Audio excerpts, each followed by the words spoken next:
I grew up with Terrence, spending long days with him fishing during school hours in the river behind his father's house, smoking cigarettes in the barn while talking about that hot new girl at school, and eventually planning out life after high school together. More than college, actually, the military life. Terrence came from a family much more stable than mine. He'd helped me get through hard times as a child, times when my father would beat me when he had drank 6 too many of the beers he kept in our moldy fridge.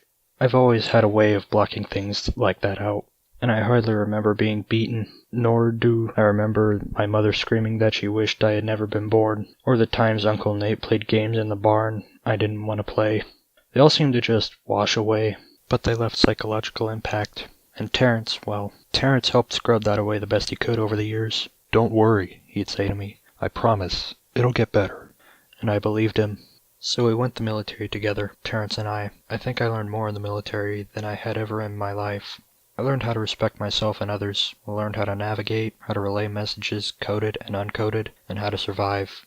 We were stationed overseas for quite some time, longer than most, and one day, driving along a sandy-colored road, the tires of our vehicle kicking up dust in the wind, something happened, something terrible. An IED. The entire right side of our vehicle went up in flames, the blast rocking it onto its 2 left wheels, and I remember that moment clearly, the look of surprise in Terrence's eyes as shrapnel punched through the clothing on his back. And with my ears ringing, I remember crouching over him, shouting that he couldn't leave me, that he was all I had left. "Don't worry, man," Terrence had said, his life slipping away as blood pooled around him. "I'll never leave you, and I promise you, it gets better."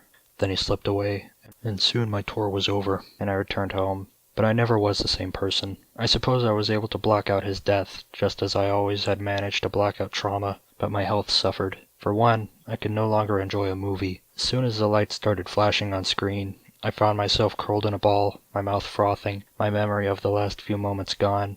Once, in a power outage, the lights in my house had flickered. I blacked out then too, rendered helpless by my condition. Medication didn't work, and as the time passed my seizures only happened more frequently and worse. It got to the point where I had to call another one of my army friends, Jeff, and see if he could live with me while I recovered. Jeff agreed and moved in. And on the first night I had a seizure after the light bulb in the lamp next to me started popping and eventually extinguished itself, but Jeff took care of me. Then, the next night, the television sputtered, losing connection with the satellite signal. Jeff took care of me again, but when I came to, there was a frown on his face, and part of me knew he wanted to say something. The third time, it was a car's brake lights and oncoming traffic, and Jeff pulled over to the side of the highway while I recovered. "Look, man," he said, his hand on my shoulder.